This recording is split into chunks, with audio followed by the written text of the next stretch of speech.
Palakkad MLA. Rahul Mamkootathil ഒളിവിൽ. ലൈംഗിക പീഡന കേസിൽ യുവതി മുഖ്യമന്ത്രിക്ക് പരാതി നൽകിയതിന് പിന്നാലെ ഒളിവിൽ പോവുകയായിരുന്നു.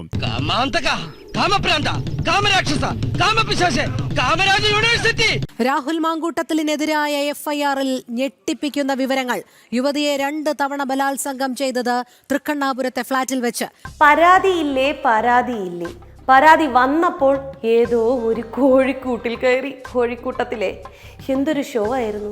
വല്ലാത്ത ഒരു ജീവിതം തന്നെ. നിന്നെ ഡോക്ടറാക്കണം, എഞ്ചിനീയർ ആക്കണം എന്നൊക്കെ കേട്ടിട്ടുണ്ട്. നിന്നെ എനിക്ക് ഗർഭിണിയാക്കണം, നിന്നിൽ എനിക്കൊരു കുഞ്ഞു വേണം, നഗ്ന ദൃശ്യങ്ങൾ പകർത്തി, എന്നിട്ട് ബലാത്സംഗം പലതവണ, നിർബന്ധപൂർവം ഗുളിക നൽകി ഭ്രൂണഹത്യ.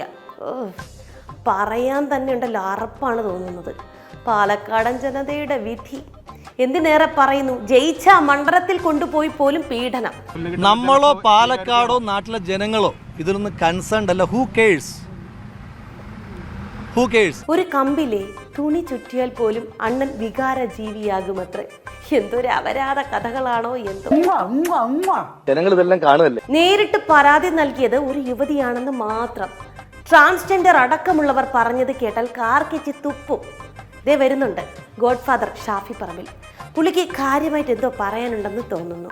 ഞങ്ങൾ നിയമപരമായ ഒരു പ്രൊസീജിയറിനെ തടസ്സപ്പെടുത്താൻ പോകുന്നില്ല. നിയമപരമായ കാര്യങ്ങൾ നടക്കട്ടെ. സർക്കാർ പരാതിക്കനുസരിച്ച് നിയമപരമായി കാര്യങ്ങൾ നടക്കട്ടെ. ബാക്കി പ്രതികരണം എന്തെങ്കിലും ഉണ്ടെങ്കിൽ പാർട്ടിയായിട്ട് അണ്ണ പോണ പോക്കിലെ ആ കോഴിക്കൂട്ടിൽ ഒളിച്ച രാഹുൽ മാങ്കൂട്ടത്തിനെ കണ്ടാലേ അറിയിക്കണേ.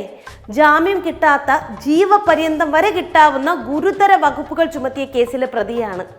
പാലക്കാട്ടുകാർ നോക്കി നിൽക്കുകയാണ് അയാൾ അങ്ങ് അപ്രത്യക്ഷനായത്. ഓഫീസ് വാതിലുകളൊക്കെ താനെ അടഞ്ഞു അത്ര. മഹാമായ. രാഹുൽ മാങ്കൂട്ടത്തിൻ്റെ മാത്രമല്ല, പേഴ്സണൽ സ്റ്റാഫിന്റെ ഫോണും സ്വിച്ച് ഓഫ്. പിന്നെ സ്വിച്ച് ഓഫായ ഫോൺ ഇടയ്ക്കൊന്ന് ഓണായി. സത്യമേവ ജയതേ പോസ്റ്റ് ഇട്ടു. പിന്നെ വീണ്ടും ഡിം. ഞാൻ നിരപരാധിയാണല്ലോ, സത്യം തെളിയും, സത്യമേത ജഗതേ ജയഹേ ജനതേ എന്നൊക്കെ പറയുന്നു ഞാൻ.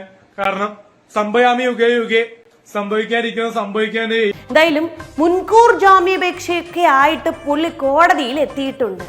യുവതിയുമായി എനിക്ക് സൗഹൃദം മാത്രം, ഓൺലി ഫ്രണ്ട്ഷിപ്പ്. കേട്ടണ്ണ അണ്ണന്റെ ഫ്രണ്ട്ഷിപ്പ് കഥ കേട്ട്. ആളുകൾക്ക് ഒരുപാട് വിചാരങ്ങളും വികാരങ്ങളും പകർത്തി കൊടുക്കാൻ സാധിക്കുന്ന പ്രാസംഗികത്തെ കരുത്തുള്ളവനാണ്. കാഞ്ഞിരക്കുരുവിൽ നിന്ന് മധുരം കിട്ടില്ല. Who curse? രാഹുലേട്ടാ, നിങ്ങളുടെ ഭീഷണി എല്ലാ നാട്ടുകാരി കേട്ടിട്ടുണ്ട്. ശുദ്ധമായ സൗഹൃദം. വയറ്റിലൊരു കുഞ്ഞ് വളരുന്നുണ്ടെന്നറിഞ്ഞ് മരിക്കാൻ പോലും കാരണമായേക്കാവുന്ന ഗുളിക എത്തിച്ച് തീറ്റിക്കുന്ന എന്തൊരു സൗഹൃദമാണോ എന്തോ. ഇങ്ങനെ ഒരു ഫ്രണ്ട് ഈ ഭൂലോകത്ത് വേറെ കാണരുതേ എന്നാണ്. ഇതുപോലെയുള്ള അതിജീവിതകൾ ഇനിയും മുന്നോട്ട് വരണം.